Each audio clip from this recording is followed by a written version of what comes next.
Hi, everyone, and welcome to Book Club with Bay. I am Bay, and this is Bay. Say hi, Bay. Hi, Bay. And today we are talking about Glass Houses by Rachel Caine, which is the first book in the very long Morganville Vampire series. So, we're starting a journey. We talked about this before, but we're probably going to break it up by inserting a couple of the Lux books in there. Yep. Because it's really long. And so, it's 15 books long, and then we'll have to discuss whether or not we want to do the anthology books. That's just a bunch of short stories.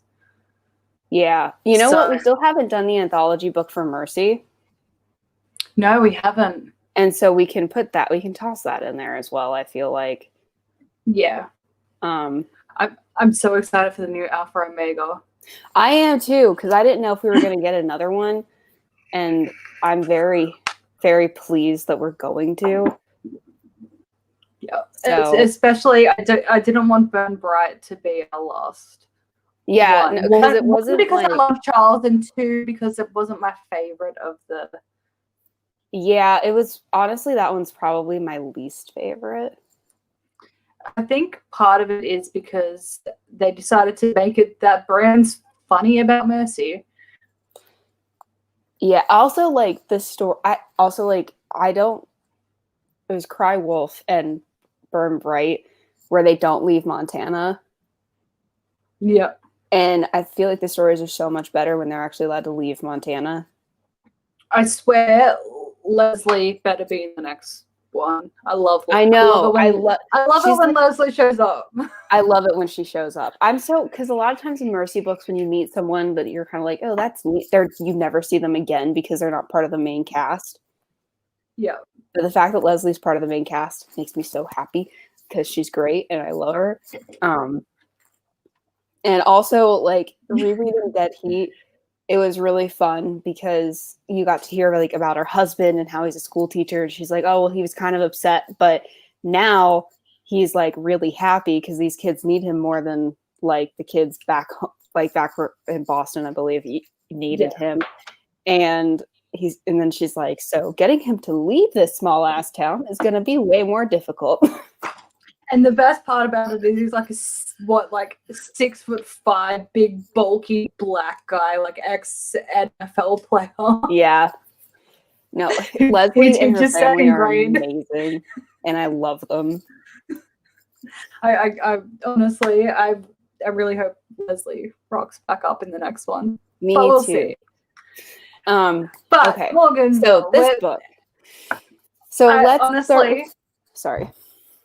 Well, like, because reading, like, listening to this one, especially because I've re-listened to Morganville about 8 months ago or something. So, like, a lot of the continuity, because, like, I don't think, like, she hadn't fully outlined her characters and stuff like that.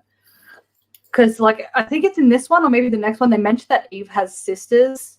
No, she's got one brother and that's it. Like, the continuity of this series is the shittest content. Like, it's worse than House of Night. Not gonna lie. Yeah, no, it is. It's bad. But it's such a good series. It is. Like, because I haven't reread this in a long time. But these books are, like, really special to me because when in 6th grade, I got in a ton of trouble with my parents. They took away a bunch of shit. And also I didn't do anything crazy. I just wasn't doing my homework anyway. And so they took away, like, all my shit, and then they were like, all you can do is read. And I was like, okay. And then they were like, oh, fuck, because turns out I liked it. And and so it became an issue. But Morganville was the first, like, book that I ever really sat down and read all the way through. And I was like, oh, this reading thing's fun. So this is what got me into reading and stuff. And so like, and because, like, I've reread this series probably at least 6 or 7 times. So, like, while I was listening to it this time, like, I was doing my best to also just try and remember how, like, I feel things and, like, the plot twist, like, the plot twist of this book, like, I felt the first time, and I was like, oh, like, had to pick my jaw up off the floor when that reveal happened. But yeah, so I was doing my best to try and go back in time when I was re-listening. Like, sometimes I wish like you could erase particular memories so you can read a book for the first time again. Yeah. So I think that we should do our rankings and ratings the way that we did Alpha or the Mercy series. So out of 10? Yeah. I think we did it out of 5, if I'm not mistaken. Oh. But okay, do we want to do out of 5 or out of 10? Because 10 allows for more nuance in our ratings. I think 10 would be. I think 10's good. Okay, we'll do it out of 10. Oh, I'm gonna have to think of a number rating. So like, it's a solid start. Like, this is like a pretty solid like first, because there's not a whole amount of plottage happening in this one. It's more just establishing everything, and it does a pretty good job of keeping you entertained while establishing everything. Yeah, I would agree with that. Oh God. Right?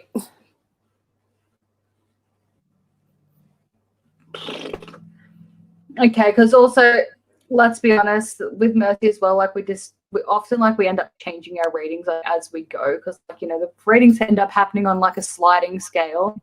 Yeah. So I think right now, I think I'm gonna go with a 9, and then it can be adjusted in the future. Like, yeah, I think that's what I'm gonna go with too. And honestly, I don't remember the other books enough to even say like which ones I like better at this point. But yeah, I think 9. Yeah, and also before we get too much into the actual book itself, I think because we both also listen to the audiobooks, I cannot think of a more perfect narrator for this series than Cynthia Holloway. And yeah, she left us in like I think book 11 or book 12. I think her voice works, even though it's a little. Honestly, there are some parts of it that are a little annoying to listen to because some of her cadence is a bit, but the tone of her voice really fits it because Claire's supposed to be 16, so yeah, but like she does like all the sarcasm that happens between the group, she like hits that really well. Sure. When we get to Mernon, she does Mernon like mwah, like she does stick up the butt Emily really well. Yeah, like one thing I actually didn't realize is that Mernon's not in this book. I could have. Yeah, Mernon's not in this book. He was in this book. I don't even think he's in the next one. Yeah, because I think he comes in like book 3 or 4. I could be wrong. He could be in the next one, but I'm pretty sure it's book 3 or 4 that he comes in. Well, but he's just such an important character that I was like, so clearly he's in this book, and then I'm like, wait, yeah. Because then I was like looking at the time, I was like, we don't have time to introduce. Where the fuck is he? It's actually very well could be next one. I think at the latest he's in it by book 3. Yeah. So with that, let's go over characters. So Claire is our main protagonist. And she's our little girl genius. Yeah, and I do have a nitpick. Yep. Claire is supposedly in calculus 2. And she's doing things like linear inequalities. And I'm like, honey, you're in algebra 1, okay? Like, because she's like, I've always struggled with linear inequalities. I'm like, you can't both be a genius and struggle with, I'm sorry, okay? Like, you don't get to calculus 2 struggling with linear inequalities. It's like basic shit, all right? Because linear inequalities are literally just like normal algebra equations with like not an equal sign, but like less than and greater signs, and then you just shade the graph. All right. So like, there are a couple of math things that are wrong. Because like I couldn't when you just explained it, because like when like it says linear inequalities, I'm like, no fucking idea what that is. But then when you were just like, yeah, you shade the graph thing, I remember now. We did that in like year 9. Yeah, like I said, it's algebra 1 shit. not Calc 2 shit. Like Calc 2 shit is integrals and derivatives, but more complicated. And you start doing like 3D integrals and stuff like that. And so that's what Calc 2 is. Okay. And so the fact that they're like linear inequality, I'm like, no. I'm like, just open a Calc 2 book at Barnes and Noble or something. Just Google Calc 2 and then just be like, oh, that sounds difficult. Let's just put that in. Yeah. Like, anyway. So, but one thing we ran into was that apparently she's described as having a black pixie cut. Yep. And I'm like, I remember her with hair about my length and it being a really dull, mousy brown. I'm confused. Yeah, between somewhere between yours and mine. I pictured like book 1 that your length, and by book 4 or 5 about mine. That's how I remember it. Sorry, I inhaled the vape wrong, so you're okay. Because I think I remember, and maybe I remembered it that way because I don't know. Maybe she is described as having brown hair at some point. She is. I'm like, because I also specifically remember because I think it's like around book 7 or 8 or something. She gets highlights through her hair. Eve convinces her to get red highlights through her brown hair. Yes. But she has a black pixie cut. Yeah. Which I don't know how neither of us have ever picked that up.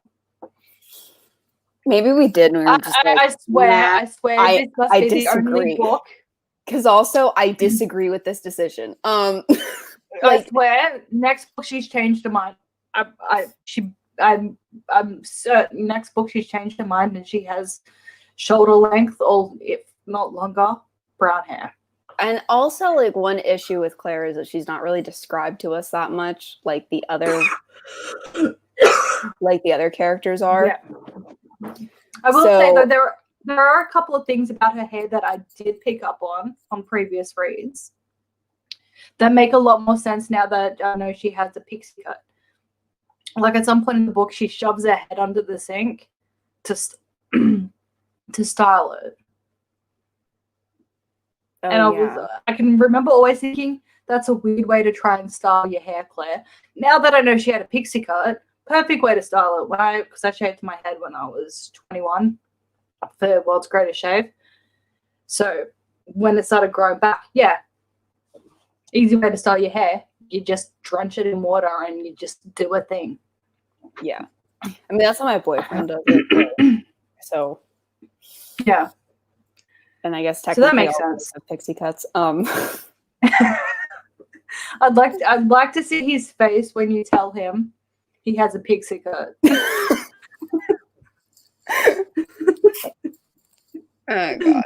Okay. So then there's Eve, and Eve is, and this is like, when did this book come out? Because I don't know, but Eve is the most adorable character ever. I love her so much. This came out in 2006, and Eve is so 2006. It's not even funny. So Eve is like a goth back when goth was a thing. But she's like peppy. But so she's like a peppy little goth chick, but it's so funny rereading stuff from like 2006 when like goths were a thing and all that, like, because this book and Vampire Kisses, which I think I read around the same time, like the main character of that book is like super goth, and then Eve is super, and it's just funny like looking back at it. Because it's like nobody dresses like that anymore. Yeah, no. Like Eve, is the kind of goth where, like, 80% of her clothes have skulls, but like not like skulls, but like the cute little ones with like the little bows on their heads and shit. Yeah. And she wears a lot of bright pink, like not like accented, not pink, but black with pink accents everywhere. Yeah, like, and like she says she's that kind of. Seriously, it's amazing. I just want to do a life advice from Book Club with Bay. Don't let your vape ever go down wrong. Yep. Mm-hmm. Not fun. So that's Claire, and then so that's Eve, and then there's Michael, who is The avenging angel of the series. You know what I didn't really remember is Claire, like, basically having a hard on for Michael. I mean, like, I will say one thing that they do get right in this series is, like, the whole series, like, Claire, even, like, when Claire is, like, her and Shane are, like, done. Like, it's that happy days. She still looks at Michael sometimes and goes, damn, he's hot. Yeah. And I like it. And I think not last time I reread it. Maybe it was last time I reread it. I hadn't read it for a bit. I forgot how early in the series her and Shane hook up. So I knew exactly, because I've reread that passage so many times. So I knew exactly what was going to happen. And it was like the one part of the book that I was like, this is clearly still in my brain, because I know what page it happens on in the book. And like, so there's that. And then also,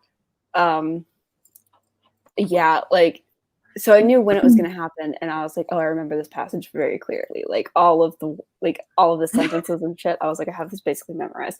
But this book, Claire, is very much like, fuck, I would drop my panties for Michael if he asked me to right now.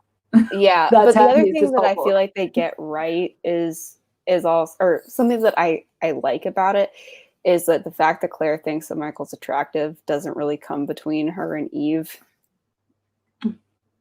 No,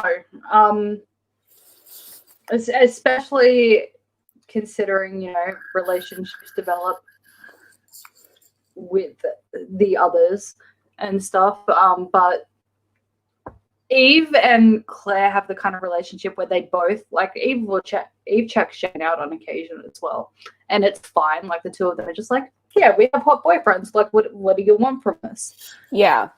Like, another thing too is that when you read a bunch of YA novels, something you will notice is that the best friend character is either very unimportant, and she's just there to be peppy and annoying, or there isn't like a best friend character at all. And something that's great about this book is that, like, there's actually a great relationship between two girls. And one thing about this series in general is, like, the core four friendship. Like, so many scenes throughout the series have no other point other than to establish where they're all currently at in their quartet. Yeah, which, like, is, and this is where we talk about useful fluff, but it's super useful to do this kind of thing. I would say, like, one of my biggest pieces of writing advice is do not be afraid of useful fluff. Yeah, like, House of Night did it once. They did it. It was the shower scene. Yeah. Not as creepy as it sounds. Right. And but then if House of Night had thrown in at least one of those scenes per book, the relationship between the nerd herd would have felt more real. Also, if she hadn't just dropped all of the nerd herd like halfway through the series, because she does. Yeah. And so, like, but yeah, like, that's my biggest piece of writing advice is when it comes to developing your relationship between the characters, those aren't useless scenes. It's fluff, but it's not useless, and it's actually a good idea. Like, for example, I'm writing Elder right now, and this is not really a spoiler. This is not a spoiler, but a good first chunk of the book is me just establishing where everybody's at, so that we can just be like, okay, we all good, we all caught up, moving on. Because it's important to do that. And another thing that this series as a whole does well is, like, in those scenes as well, because, like, you know, shit's always going on in Morganville. Like, Morganville isn't a chill place to live. It just ain't. So it gives both the characters and the reader a break from all the batshit crazy that's happening outside. Right. Like we said, one thing that was super stressful about House of Night was that There was no downtime. Right. So, and we talked about this, but stories have a flow of like a thing, not thing, a thing, not thing. And like how long the thing or not thing lasts is kind of just up to how the pacing works. But there's just should always be a dip so that you as the reader can be like, I'm absorbing what happened. Okay, now to a next thing. And yeah. And even if like, like for the timeline of your story and stuff, like, things have to be happening in quick succession. There's still lulls. Like even in like, I don't know, like they have to go and rescue someone, right? Someone's been kidnapped. It's been high tension up until this point. Someone's been kidnapped and they need to do a rescue. Just make it so for whatever reason they can't do it till the next morning. Right. The ransom drop-off's not till 6 tomorrow. So we can have a break in the meantime and your romantic interests can do a bang or whatever. Like there's like stuff can happen. Like as the author, you have control over the situations that you make a break have to happen. Right. And then like, moreover, keeping in mind that characters need to sleep and need to be well rested is a good way to establish why those dips are happening. Yeah. Because that's, and then also those dips can help you flesh out like how do the characters feel about this and like all that kind of stuff. And yeah, so like the downtime is really important. And like, yeah, even when things are really urgent, you have to have downtime because usually your characters are people. So they need to do things like eat something or go to bed or take a nap, like whatever the case may be. Yeah. And like you and I can both attest to this as well. It doesn't matter what's going on in your life as well. Like if you could have just had something really devastating happen, like even day of devastation happen, you will find something that'll make you smile or laugh or something. Like it's not just in a dip and you just live in that dip. Yeah. Yeah, like because processing, like it's kind of hard to explain it, but processing like real grief and like grief in real life is a lot more complicated than I'm just sad, because you have moments where something will make you like, honestly, it's a roller coaster where you're really upset and then like you're just laughing hysterically for no reason because your brain is just having a problem like processing what just happened.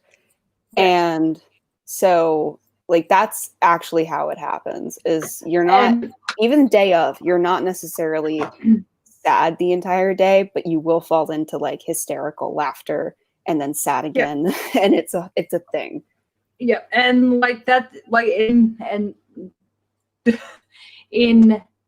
I have also read like because I've done some research into like criminology and stuff. One of the things that they actually use to help flesh out who might be a suspect in a murder and stuff is who is just the people that are just consistently sad go to the top of the suspect list.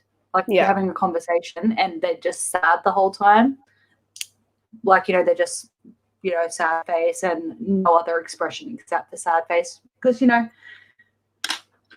loved one just died and you're talking about them and like, you remember something stupid they did last week and you get a little bit of a half smile on your face even. Yeah. Yeah. And, so and like, no matter what is happening, I will say like, when I went through it, like I didn't realize how much your brain actually kind of protects you from from taking it all in at once. Yeah. Because there was like stuff that I didn't even remember until like 6 months later, or like I didn't think about until literally like last week. And so like that's what actually happens, is you don't necessarily absorb it all at once. No. And you just get like these moments both like in that time and then afterwards. Like grief is very complex. Yeah, and like we all know, what is it, the 5 stages of grief, is it? And I think stuff like that. But even that, like, that's actually kind of more like, you know, in The Good Place, how like they did like the what time it is, and it's like a the Jeremy Bearimy. Yes, the 5 stages of grief, they do that. Yeah, like you jump back and forth between them all like about 50 million times. Right. And then there's like there's this thing that happens, at least it happened for me, where as time goes on, you start to realize like I'm a different person, and like you know, these things are not these things, like these moments that I spent with this person don't feel as relevant. And then at least for me, I started to feel guilty about that. Yeah. And so there's also stuff like that. So if your book takes place over years, it is okay for the characters to be like, oh shit, like they're not here and I don't even know how they'd react to this. And like, that's weird, because that's also a thing that happens. Yeah. God, we went off on a tangent, didn't we? Well, yeah. Well, you know what? It's a thing that's not always done very well. No. I think Mercy does a decent job of that, like with Honey. Because Honey is all sorts of like different emotions. Yeah. For several books. Yeah.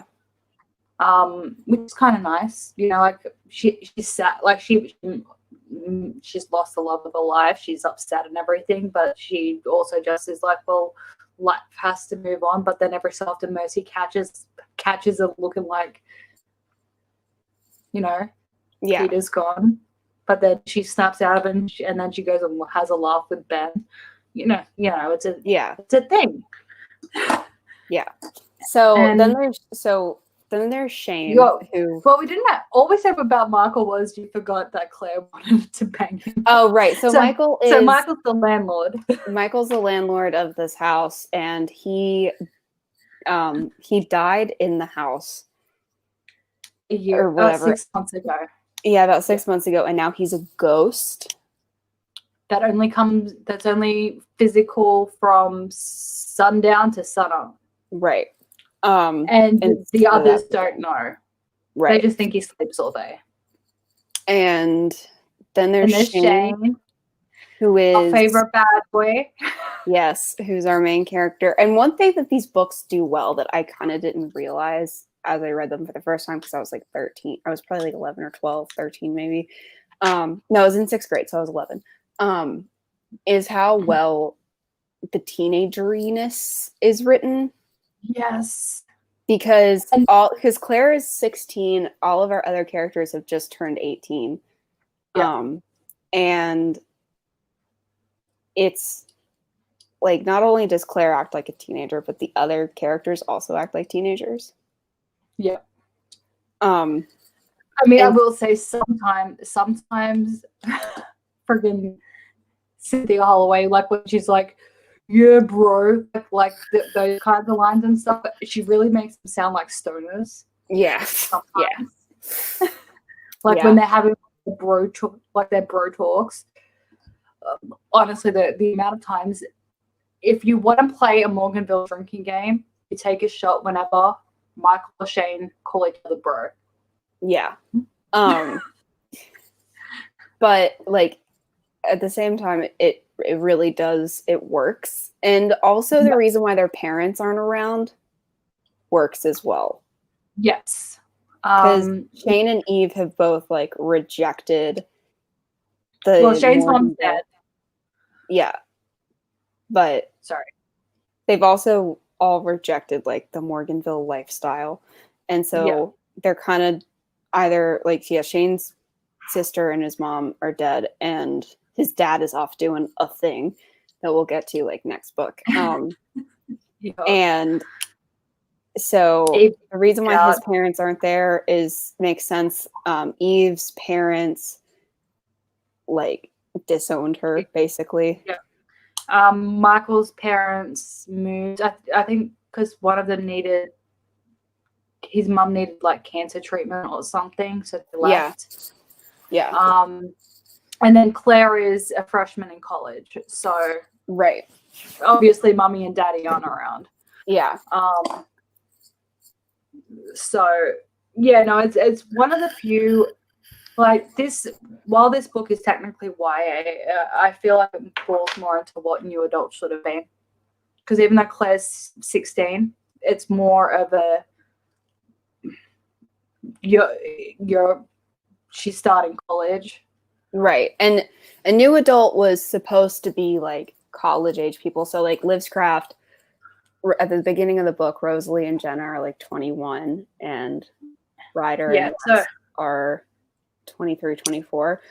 And so from memory, new adult was meant to be like, you know, like you've graduated high school and you're in your 20s, or up to your end of your 20s. Right. Yeah, it was supposed to be like 18 to 29-ish was supposed to be new adult, and then everybody just started making it sex, and so then they were like, I guess new adult's not a thing anymore,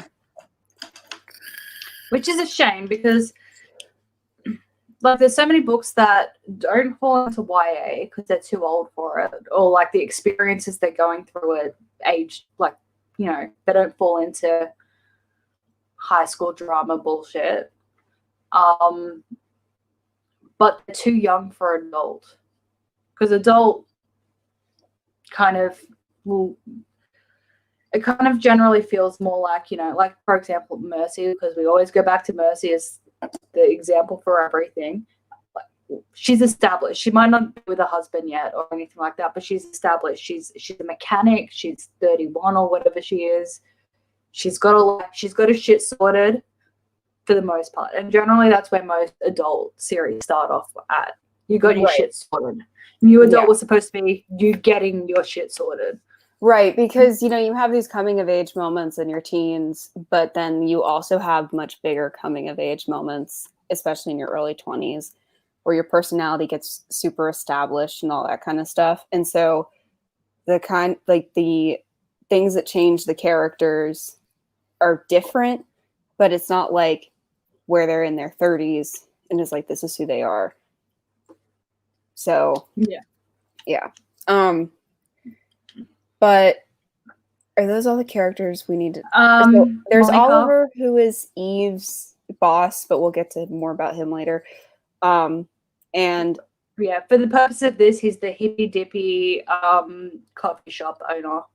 And Emily is like the founder of Morganville. She's she's the oldest vampire in the world. Queen. Yeah. That we know of so far. And she's one of the best characters in the books. Oh, I love her. And then there's Monica. She is daughter of the mayor. At this stage, Richard's just a cop, I believe. He's not police chief yet, is he? You know. No, so yeah, her brother's a cop, her father's the mayor. She is a sociopath. Actually, no, she's not a sociopath, she's a psychopath. And honestly, in later books, Monica has given me some of my most favorite moments from the series, but she's a freaking bitch. And yeah, one criticism I kind of have about Monica and the Monica-ettes is one, you know, aside from the Monica-ettes title. Yeah, one of the things that we criticized in Eve the Awakening was that the characters in high school or in college, and everybody who's bullying her feels like a middle school bully. And I like, there's more justification for it in these books, but it still feels a lot of the time very cartoonish. Oh yeah, like Monica is a caricature, sure, but she's like, honestly, like, with the continuity, and I'm sure with many other things, there are so many things about this series that I like, that if House of Night had done it, we'd be raging for 2 hours straight. But because of this series, we forgive it. Right. Well, I think this is one of those things about media criticism that people forget, is like, when you get really, if you're getting super nitpicky about like, oh, this shot was weird and there's continuity errors in the shot, so therefore the movie's bad. It's like, that's not why you think the movie's bad. You think the movie's bad because it's bad, and things that you would normally just be like, whatever, you are like, you're using them to justify it. well, it's because it stacks. Because not only are you making huge mistakes, but then there's also all these little mistakes. Whereas in books that are good, there are still things to kind of criticize and learn from. But it's the important thing is that it doesn't overrun the experience. Yeah, like these books are just so enjoyable that even when you pick up on a complete continuity error, like I think it's in one of the last, I think it could even be the last book, the way who kills a particular character and how a particular character dies is completely wrong. Right. Completely wrong. And that death was actually a major plot point, and it was really important, specifically how they died. And it's just completely wrong when it's mentioned in one of the last books. But you still forgive it because it's still just a good experience reading the book. Yeah. Whereas, like, there are some errors like that in the Shifter series, or just some things that, like, did not make sense. But because the books are so, like, because the books are kind of bogged down by the protagonist being shit, it's much more difficult to forgive the things like the weird world building. Whereas when you think about it, so much fantasy is like, really? Yeah. So the plot. Yeah. So although this book is third person, but it's okay because there's multiple kinds of third person. This is first person, third person. So yeah, this third is person, third but person. Following Claire. Yeah, this is third. So there's third person limited, which is what this book is. Where we're just and Harry Potter's better. Harry Potter's written the same way, where mostly the exception of a couple of scenes. Right, but those are like standalone scenes. So it's So so third and Alpha Omega is written this way too, where it's limited to 2 characters, but it's still limited. So it's limited to our main character, and it's almost like it's written in first person because you don't know how other people are feeling. It's just a floating head focused on this one character. And and that changes in later books though. Yeah. And so that's what that third person unlimited is, where we're following a bunch of different characters, where like you'll still, at least how we do it in Blackwoods, is we've written down like a list of characters that we will actually follow and be like in their head. But it's unlimited in that it's so many characters that like the perspective changes. But what we'll try to do, like for example, if it's a thing with like the core 4, is we'll be like, okay, we're just following Claire right now. And just to keep it less confusing. But yeah, so unlimited means that the floating head of the narrator knows more than just stuff about the protagonist. So yeah. It's third person, but only technically. Right. So and I like honestly just the way that this book just starts off. It's like on the day that Claire moved into the glass house, someone had stolen all of her laundry. Right. So the book begins with somebody having, so Claire is right now, she's in the dorms for, I don't know what the college is called. TPU, Texas Prairie University. Okay, there we go. She's in the dorms, and the dorms are pretty shit. I do like though as well that like at one point in this book, like Claire just looks at Monica and she's like, "Why do you even live in the dorms?" Yes, yeah, and Monica's like, I can do whatever the fuck I want, and you're like, all right, Monica, chill.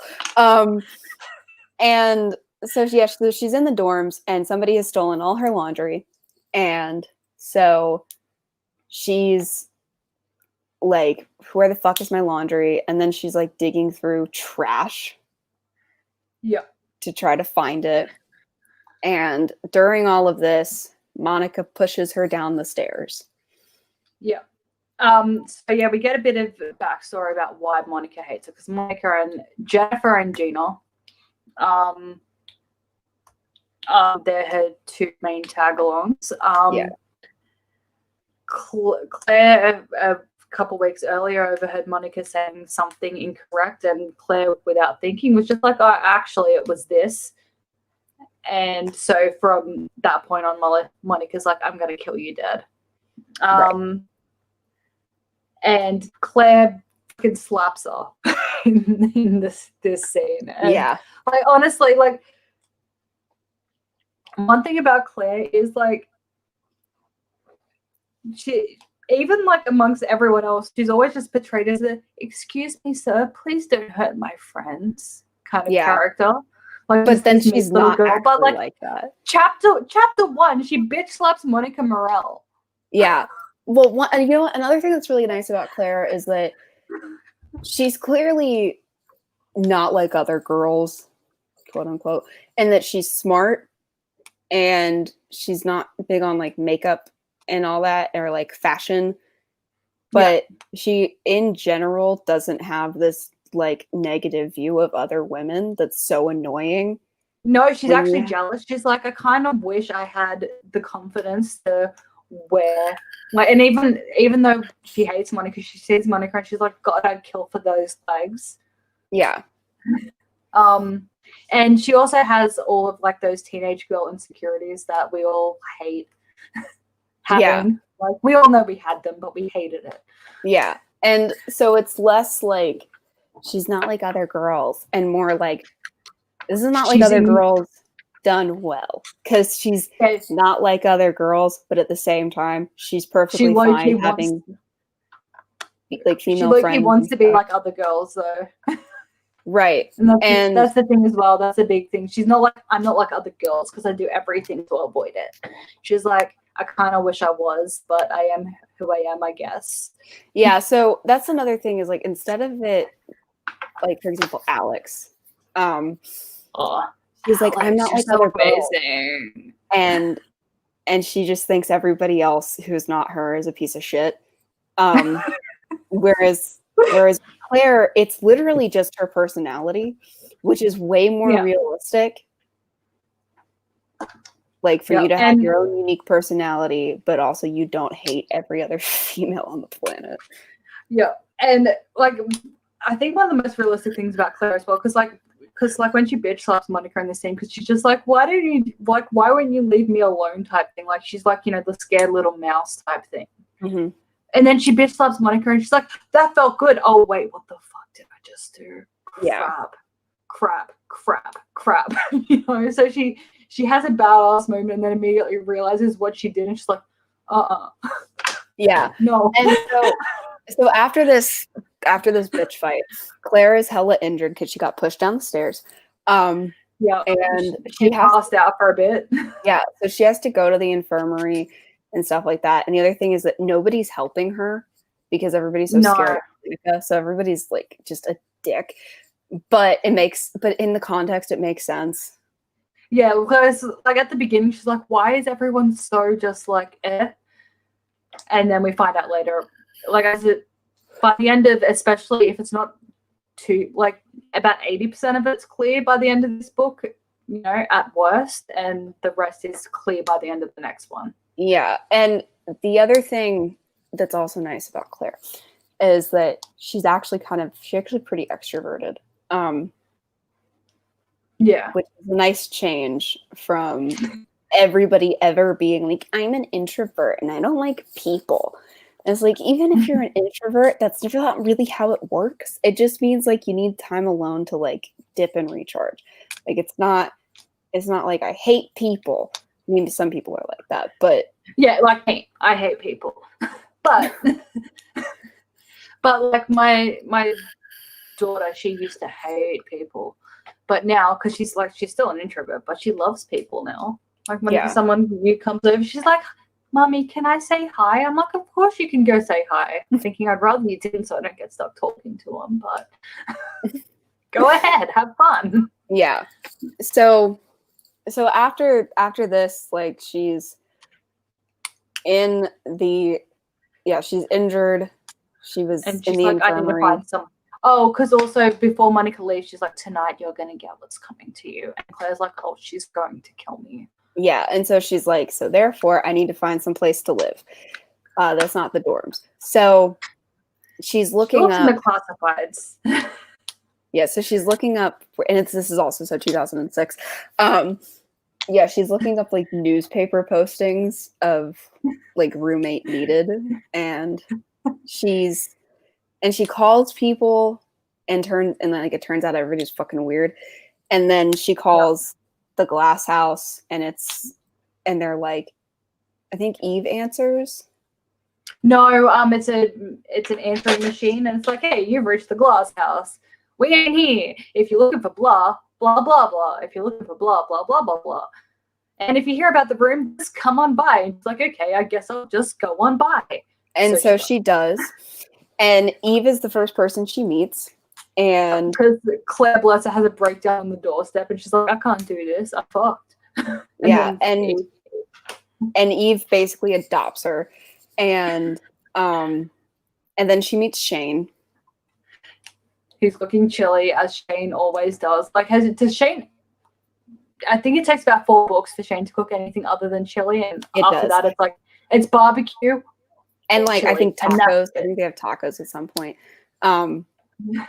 But actually, so like in the first chapter, I believe, first or second chapter of Liv's Craft, I have them make chili, and it's a reference to these books. That's why they like, seriously, every book they have at least one chili night and one taco night. Yeah. And it's nice, you know, like it's like, oh, it's chili night again. Yeah, it's cute, and that's why I was like, I'm gonna rip this off. Like, these guys are just like, honestly, like, because they're realistic in the sense of, you know, like the boys are just like, is it meat? Yes. Is it anything but meat? No. Perfect. Well, it's also realistic in like the fact that, you know, like unless you're like, I know how to cook and I'm amazing at it, you're just like, I guess we're making like the one thing that I know how to make again. Like Addie and I, when I'm at her place and I'm staying over, it's just like we have like our set things that we make while I'm there. And so we're like, all right, so Monday we're doing this, and then Tuesday we're doing this, and it's always the same shit. Because it's mostly like we're lazy and we don't want to actually do things. And yeah. But if you know it and you're good at it, why change it? Why fuck with it? Yeah. If it ain't broke, don't fix it. Stixie makes an awesome carbonara, and whenever I get a carbonara fixing, it's like, hey babe, I have a dinner request, and then sometimes he'll fuck with me and just like start listing off completely random things, but he knows what I'm asking for. I don't ask him to make dinner unless it's carbonara. And he made it last night. It was so good. It was so good, babe. So he makes it properly, there's no cream. So because it's daytime, Michael's not there initially. And then Michael wakes up or whatever, and so Claire goes and has a nap. They're like, you should go and have a lie down, because bless them, like, this is how chill they are. Eve has to go back to work. Shane's going out on a date, so they're like, hey, you know, we think you're kind of all right. Go have a nap, and whenever Michael rocks up and you wake up, then you and him can have a chat, and if he says you're in, you're in. Right. And so at this point, they don't actually know how old Claire is. No. And then once Michael wakes up and they have like this 4-way conversation, Michael's like, what are you, like 16? No, it's just Michael and Claire at this point. Oh, okay. She doesn't see the others until the next day. Yeah, so he's like, what are you, 16? And she's like, yeah, but I'm mature. And he's like, no, we can't have an underage bitch in this house in case somebody thinks we're fucking you, which is so realistic. He's like, no, people can't think that we're rapists. And then Claire starts crying, and he's like, I'm sorry. And she's like, they're gonna kill me. And he's like, look, you seem sweet. I can't send you back to the dorms when they're gonna kill you. You can stay here until you find another place. Right. Spoiler alert, she never finds another place. That's just the beginning of a beautiful situation. And Yep. so everybody's a little like, ugh, once they figure out how old she is, but they're like, but you're gonna die if we don't keep you. So we've adopted Yeah, you. like I mean, like Eve gives zero shits. I think Shane's biggest issue is like, I cannot legally bang her yet. God damn it. But because then, yeah, Claire wakes up the next morning and Michael's poof again. And Eve and Shane are in the kitchen making breakfast. They're making bacon and eggs. And just the way, because even, okay, like in terms of dynamics, like spoiler alert for the series, I don't care. It's an old series. You should know this. Eve and Michael end up together. Shane and Claire end up together. But generally, whenever they pair up and go off and do things, it's Eve and Shane go off one way and Claire and Michael do the other thing. And they're a bit more similar in those ways. Mm-hmm. Like Claire and Michael are the responsible ones. Shane and Eve are like the passionate ones. Yeah. And Shane and Eve bicker like all hell. And the way that they, like, you get a really good sense of their relationship just from this breakfast scene. Like they're bickering over like whether or not to put milk in the scrambled eggs. Yeah. And Claire's like, no milk in the eggs. And then like just the banter between them is just like automatically there. And like, you know, Eve's like, no bacon for you, well, no eggs for you. And then they're like, truce. Yeah. And another thing that's done really well. So this is something that's hard to get right when it comes to core 4 dynamics, especially when two characters, when like, you know, they're all going to be in couples within that core 4 thing, is something that a lot of people don't get right, is like you need to actually have like individual relationships between all the characters. So like Eve and Shane, we need to know how they interact, and then we need to know how Claire and Michael interact, and we need to know how Michael and Shane interact, and how Eve and Claire interact. Yeah. So everybody has like their own individual relationships. And this is kind of like what I was saying a bit before as well. But like obviously Claire and Shane relationship, Eve and Michael relationship, Claire and Eve best friends, Michael and Shane best friends, Claire and Michael siblings kind of relationship. Yeah. Same with Eve and Shane. So it's like they've all got a good balance. They've each got like their person for any, you know. Claire has her best friend if she needs a best friend. She has her person if she needs a sibling figure, and she has her boy and she has a boyfriend, and each of them have that kind of person, right? And it's good. Like she manages to, like, Claire gets equal time with all 3 characters, like with all 3 of them, and they all get equal time with each other. Yeah, and that's really hard to do. It is. It's something that you actually have to make sure you do. Like for Blackwoods, we have like just in books when we're outlining like lists of who needs to do bondage, and just so like that we do bondage or do bondage, we call it. And so we're like, okay, these characters need to bond. Okay, and we're like, oh my god, so many people. Cause the cast is huge. But it's the same thing like that I do for like the Rosie series, is like everybody needs to like time, and you also need to see the relationships develop between characters that are not the main character. I think we've said this before, but your supporting cast should have just as much detail and depth as your main character. Yeah. Or else it doesn't feel and right. that is one thing that this year, well, not one thing, but it's one of the things. I just froze on a really unfortunate freaking thing. There we go. That's one of the things that this series does really well. Like Eve, Shane, and Michael especially are all equally developed as Claire. Yeah. And then as we go on, Oliver, Emily, all that, they all have a lot. And then after a few books as well, we start getting little snippets of, you know, Monica. And then at some point in the series, like we learn more about why she is how she is, and you're like, oh well, she actually kind of was a person at one stage. Yeah, as the series goes on, Monica becomes less and less of a cartoon.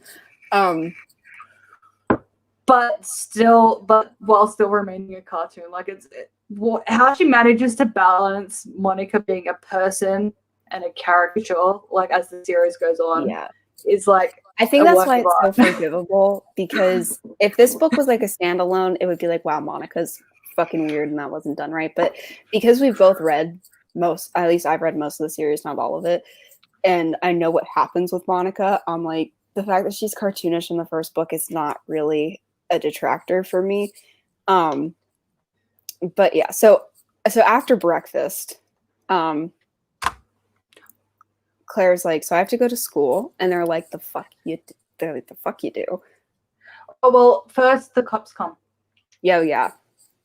The cops come and they're like, quick, hide, and they hide her in like a secret room in the pantry. Yep. Oh, because also Eve at this point as well has also been like, oh, don't go out after dark, okay?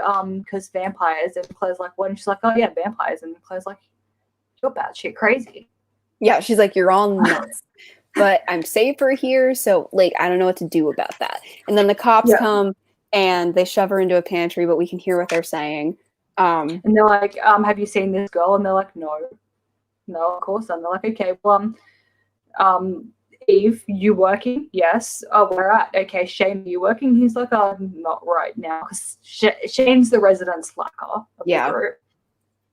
And they're like, well, we don't like slackers around here, Shane, and also you're behind on your taxes. And Claire's like, this is a really weird conversation for cops. Like, Claire didn't realize that they were cops. Right. The conversation was just like, is this the mafia? Does the town have a mafia? Yeah. And the answer is yes. It kind of is. And so they're like, so find her, or they're like, so if you see her, let us know, and also get your fucking shit together. And then they meet. And so then Claire's like, what the fuck was that about? And they're like, we told you, vampires, duh. And she's like, excuse you?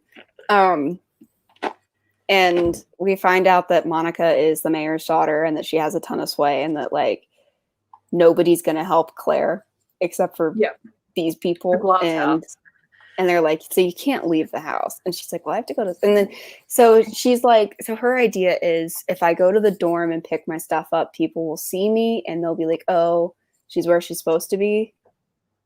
Yeah. And so that's what they wind up doing. Yeah. Shane accompanies her to the dorm.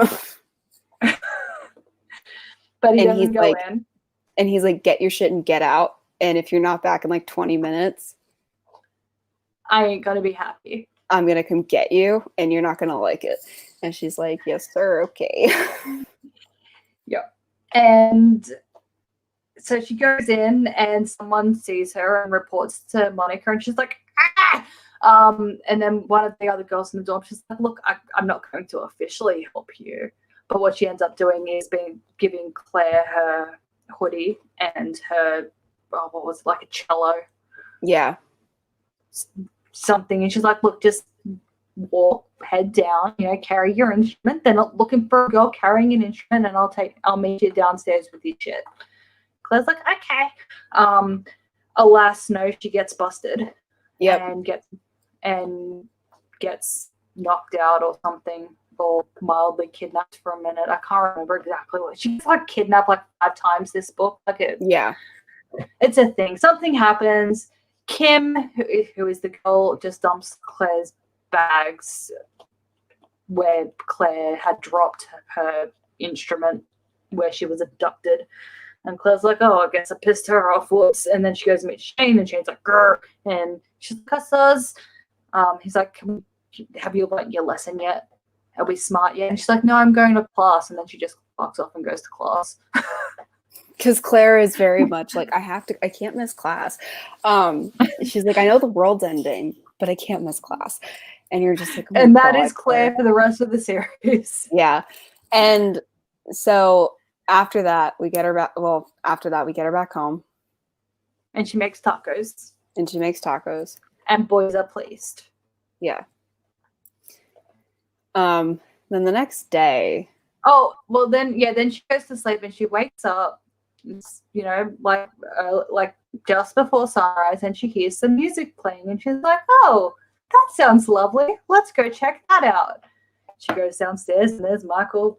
Honestly, the way it's not too bad in this book, but later on, like when he actually starts like doing gigs again, Michael, the way that she describes Michael playing his guitar, I'm so glad that she doesn't ever try and write lyrics for his songs, but the way that his lyrics are described and stuff like that, it's just like, no. Like everything he writes is achingly beautiful. Yeah. Like, I'm pretty sure that's a term that is used at one point. It's achingly beautiful. One thing that's better about the series than Alpha and Omega is whenever music is involved with Alpha and Omega, it goes on for so fucking long. It's kind of weird, and I'm sure that's one of the things that Patty does, though. Like she just takes you out of the book for a minute there for like, here's everything I know about horses. Here's everything I know about music. Here's everything I don't like about dog fighting. And you're just like, oh my god. Like, God, in Dead Heat, the horse talk is so not user friendly. Like I had a pony. Okay, like I'm not a newbie when it comes to horse stuff. I had a pony. And I was just like, this is a bit much. Like I used to read Pony Pals and Saddle Club. Okay, yeah. This is too much horse talk for Saddle Club. Also, I just had to look up what a gelding was because I every time I read it's a castrated male. Okay, thank you. Because I'm like, what the fuck is that? Like, it's a bullsless boy. Yeah. So you should have just asked me. I could have told you. Well, so Michael, after this, like, he disappears, and Claire sees him disappear. And like he's because she's like, and he's like, and he's disappearing. He's like, don't tell. Like the way that Cynthia Holloway has him be like, don't tell them. It's just so dramatic. I know. Yeah, it's never how I read it. I always read it as like, don't let them know, bitch. Like that's how I always read the tone, like in my brain. Like, no. But like, yeah, this one, it's like Darth Vader knowing at the end of Revenge of the Sith, and it's very funny. So now she knows. I mean, to be fair, I feel like though, like all of her dialogue readings are probably read as they were written. Yeah.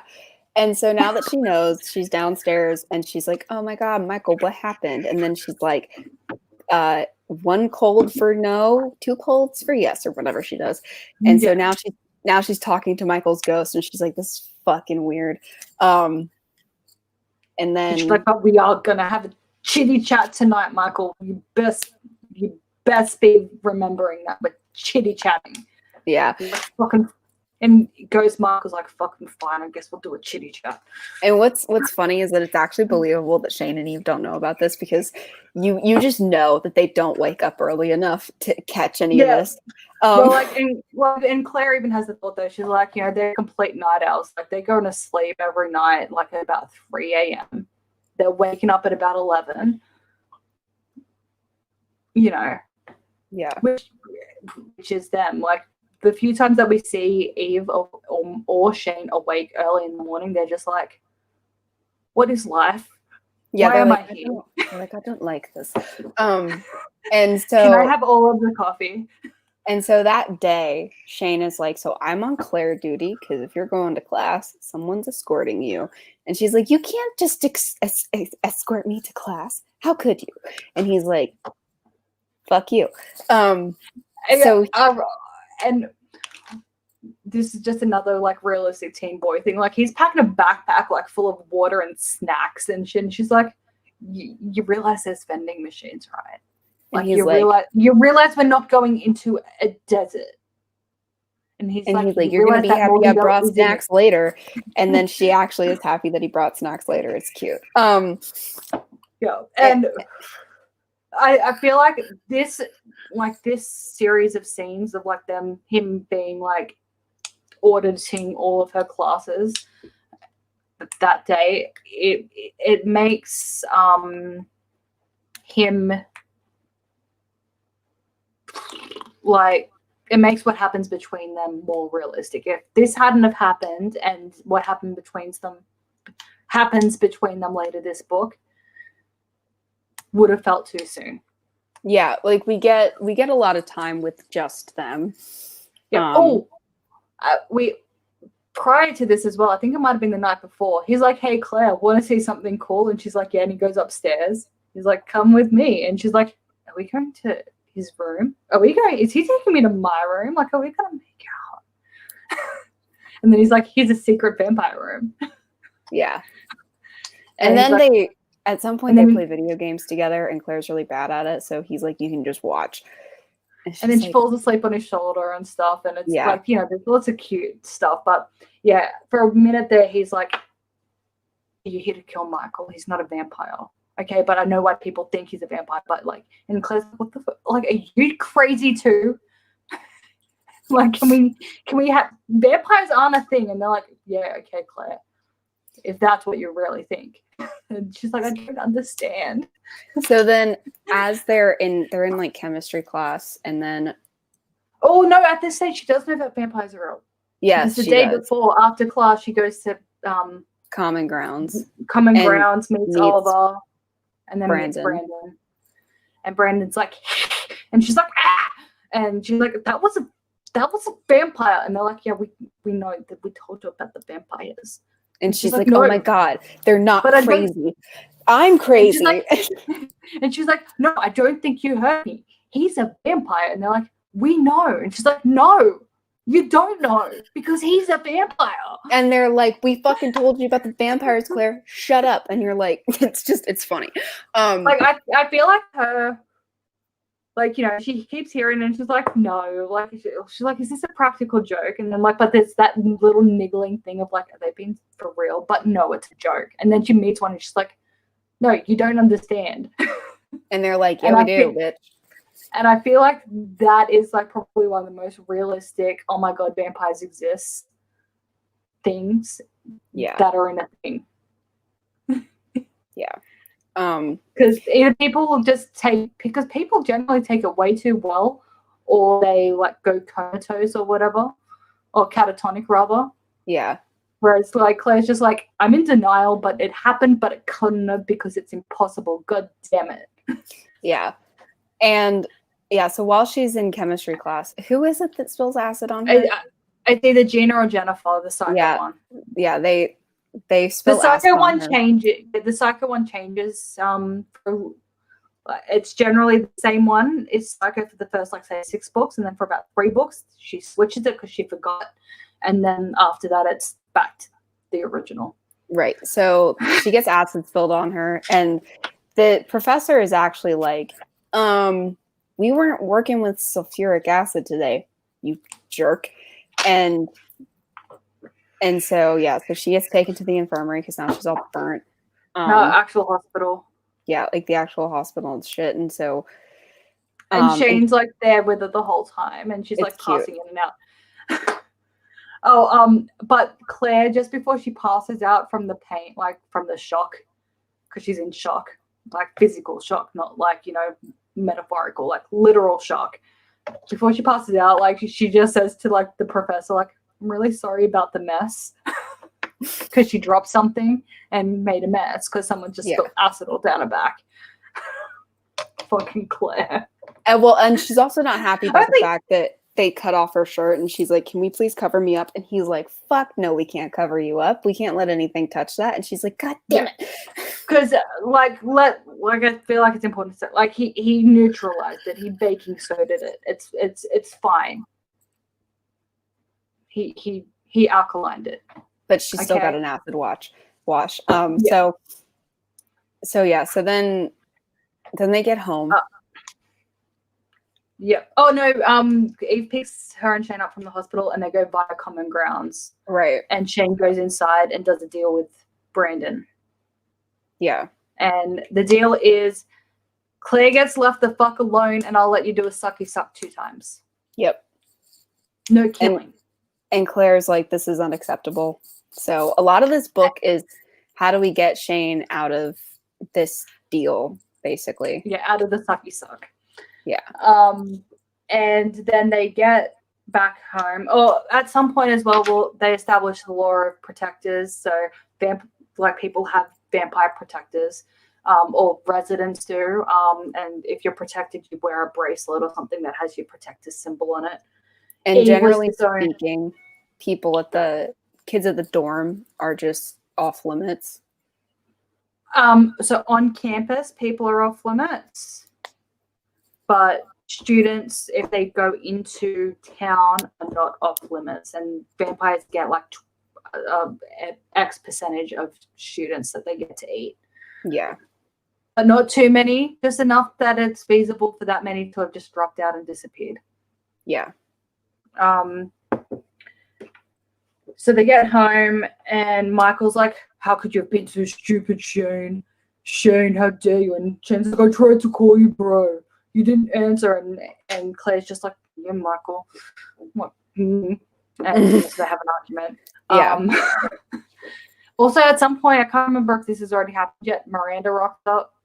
Yeah, to do like a tarot reading or something. And then she's like, so Miranda's like this little...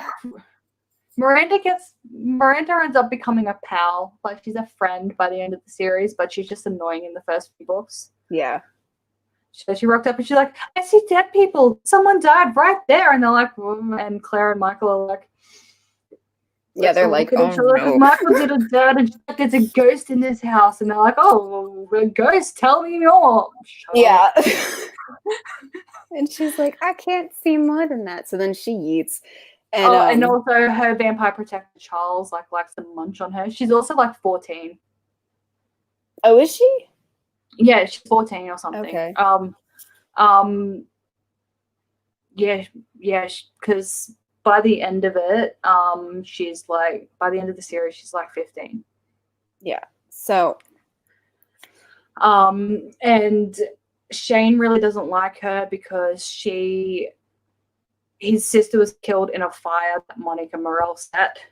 Mm-hmm.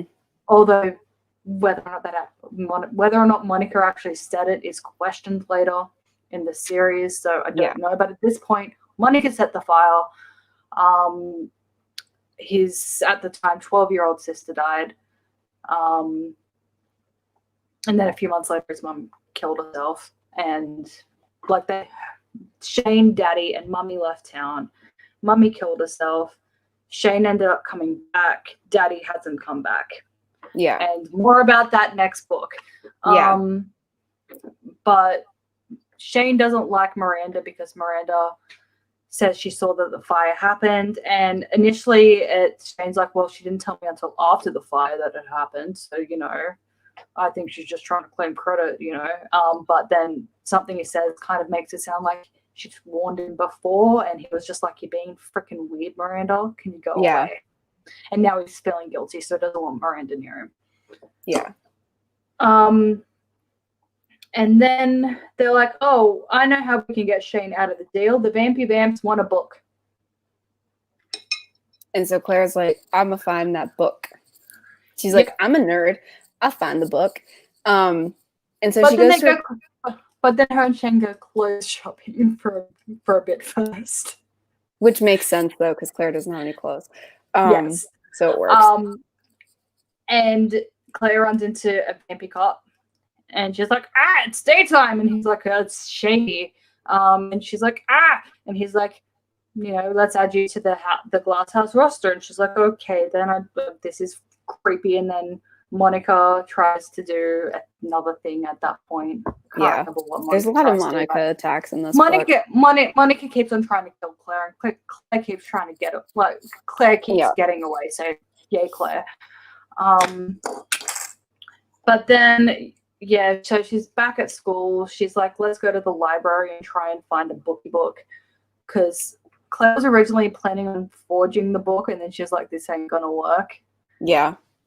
But she's still doing some research anyway. And then she realizes that the school library doesn't have a 4th floor registered. And she's like, let's sneak into the 4th floor. So she goes and gets some freaking... liquid nitrogen. Yeah, I was about to say liquid nitrogen. I'm like, is that the right thing? Yes, it was liquid nitrogen. And she breaks into the 4th floor. And she comes across the book sorting operation. Yeah.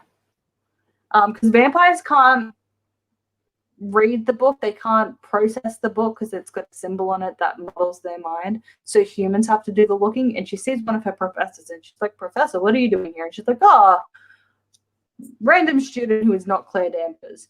Welcome. Come and do an assist. And she's like, okay. And vamps are like, you look yummy. And she's like, no, I'm helping. And turns out this professor has been a bit naughty. And he's swiping a couple of first editions to sell. And they attack him. And she's like, no. And she liquid nitrogens his face and they yeet. But he's dying, okay? He's about to die. And he's like, my house, bookshelf, go. And she's like, okay. So then she manages to find out where he lives and she goes there, I think with Shane. Yeah, but he does die. Yeah, he does die. And she goes to the bookshelf where he said with the black book, and there's the book. Yep. And she's like, we got the book. So then she's like, Oliver, I have a thing. I thought I need to do a deal with the top. I need to do a top deal. And he's at this like, point, spoiler alert, Oliver's a vampire. And at this point, they don't know that. So Claire's just like, it's Eve's like plucky boss. And so I can trust him. And like there's a lot of setup prior to this as well. Like, Common Grounds is neutral territory. It's where deals are made. They don't know how, but Oliver has clout with the vampires.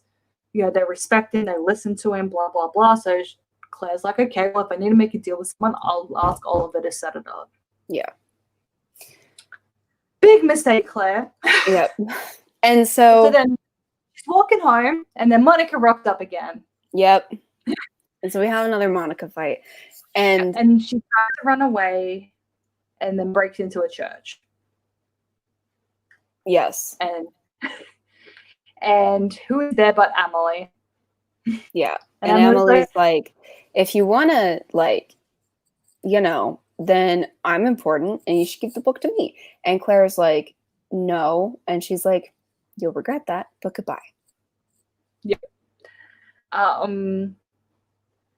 And then so she goes home and, she's waiting for Oliver to rock up because he was like, I'll be busy until, sunset, Sunset's a perfectly reasonable time to be busy until, so I'll see it then. And she's like, okay. And she goes home and they're freaking out and they're like, where the fuck's Michael? And like, I can't remember why Shane's mad, but it's like, where's Michael? And she's like, Michael, I have to tell him. He's like, Michael's like jumping, like, because we end up finding out later in the series what it's like to be the house ghost. So I'm just picturing Michael just jumping through her body back and forth. Yeah. In this scene. And she's like, shut up, Michael. And they're like, who? Michael's not here. And she's like, he's a ghost. He's dead. He's been dead for months, just so you know. Yeah. And they're like, wait. She's like, look, watch him at sunrise. Okay, you'll see. And then Michael materializes in between them. And then at some point, her parents rock up and they're like, I forget when it happens, but they're just like, you have to get out of here. And she's like, I can't, I have things to do. And they're like, you're an underage little bitch in a house full of like 18-year-olds. No. That must have happened the night before this. Then. Yeah, I think so. And so they're like, how dare you exist? And she's like, no, I can't leave. And then Dad goes to the fridge. Michael's doing a really good job. He's almost got them won over. And then his dad goes to the fridge and he finds beer. And even Shane ended up screaming at her parents. What the fuck's wrong with you? Like, oh yeah, that's gonna win them over Shane. And then I think it's that night as well that like I don't know. I think Shane must have gone up to like that might have also been the night that Miranda, or not long after Miranda comes by. I can't remember where, but like they go up to like he goes to her room at some point, does a knocky knock, and he's like, I'm sorry it didn't go well. And she's like, me too. And he's like, kissy kiss, and she's like, okay. And then they kiss for a bit. And then he's like, and then he leaves her room, she shuts the door, and then he's like, I'm so dead. But then another night, I think this happened after that, they go up to the secret vampire room at the top of the house where he like cornered her before. He like went up there and then like because he was upset, and she went up after him.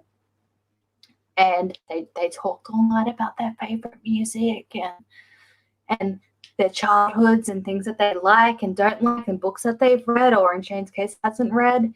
And I think they make out a little bit more, and time stood still, and it's really romantic. Well, like I'm sounding sarcastic, but it actually sounds like it was really sweet. Yeah. Oh, another thing like before this is that Claire wasn't really sure if Shane liked her or was just like, this is basically my little sister. Turns out it's the first one. Yes. That is like a thing. Yes. And okay, like, there will be serious spoiler alerts throughout the course of these books. One thing I also really liked about the series is the romantic love interest of the main characters gets established first book. They get together and they stay together for the rest of the series. Yeah, it's nice. I mean, like, they have, like, you know, there's issues that arise. Some of the relationships go through some rocky periods, but for the most part, Claire and Shane, done. Even Michael, done. Yeah, and it's just like this now, which honestly is so much nicer than just like, will they, won't they, for like 5 books. And it's just like, so, like, because then also when the shitty stuff starts to happen, you're also like, no. Yeah. We've been invested for books now. Yeah. So it's nice. Yeah, it is nice.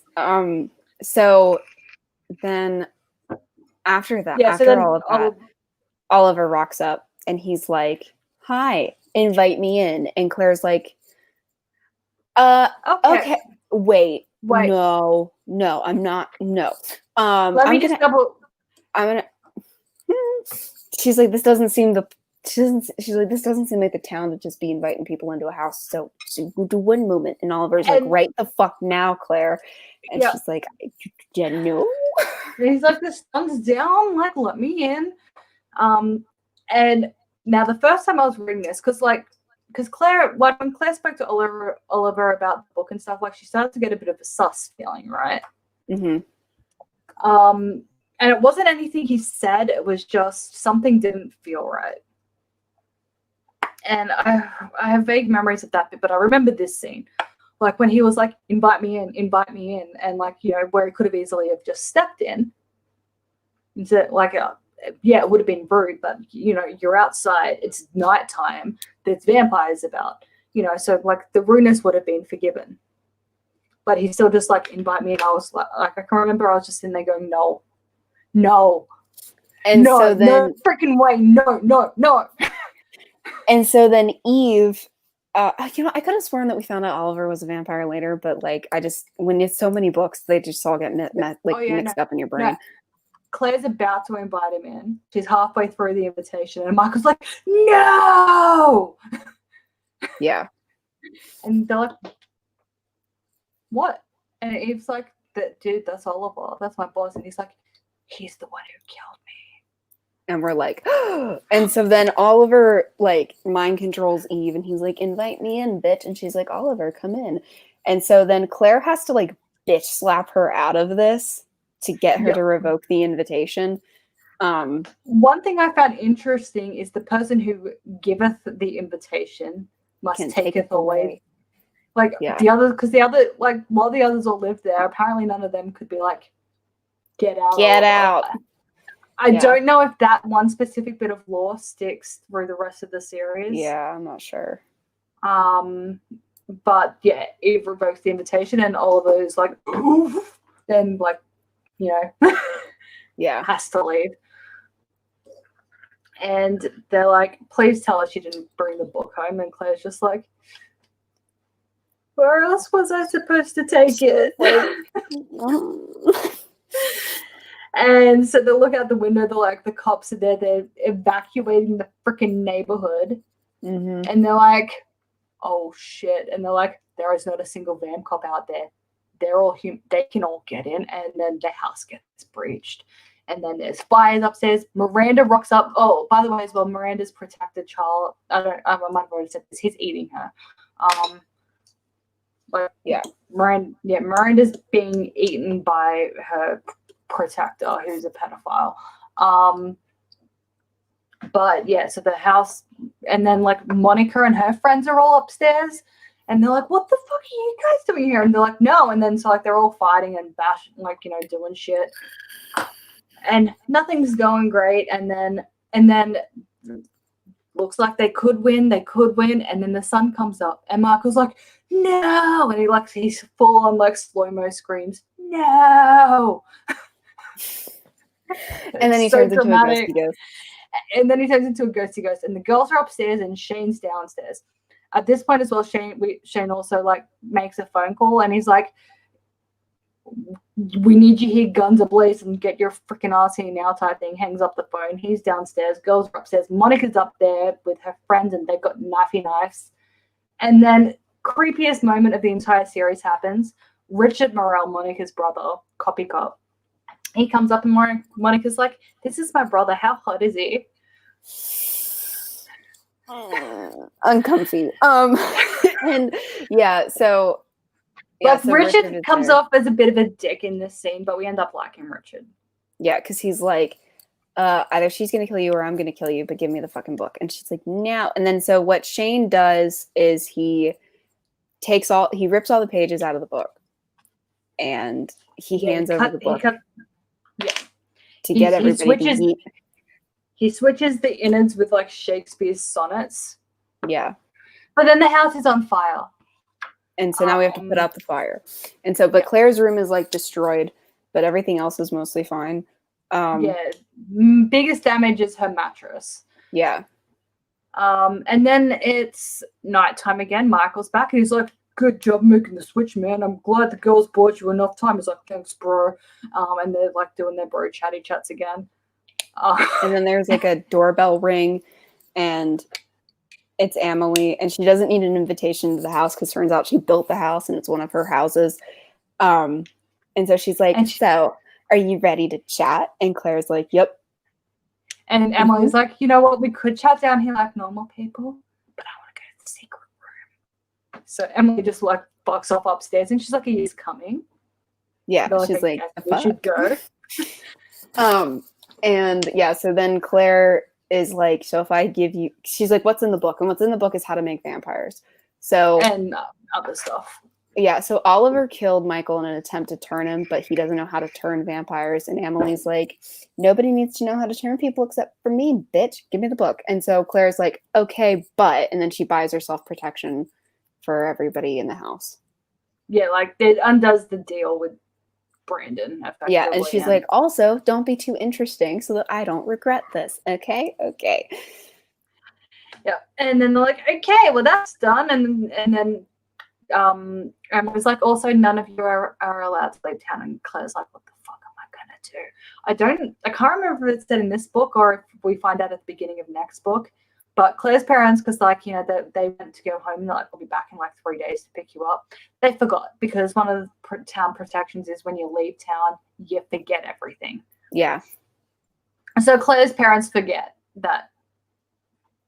So the whole scene with Claire's parents ends up being a big nothing burger. So it's fine. But at this point, Claire's just like, "What the fuck? Like, I can't leave. Like, she's gonna hunt me down if I leave, but my parents are coming back." Yeah, like, but that's tomorrow Claire's problem.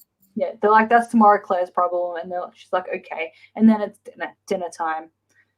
Until the doorbell rings, and we have Shane's dad. We don't know like, what's up with him yet, but yeah, he just rocks up with a bunch of biker dudes. They come in and they're like, "Michael, he's a vampire," and then they stake him, and the book ends. Yep. So that's this book. Yeah, this series ends most books on like a cliffhanger. Yeah. Like, I'm so glad I did not read these as they came out. Yeah, I didn't either. I would have been furious. Yeah, same. I would have been so mad. So that's the end of this book. At some point with Addie, we're gonna do a Jenny Till death. standalone. Yeah, and then we'll be doing the next book in this series. So that's what's coming up. And yeah. So I had fun. Did you have fun? I had fun.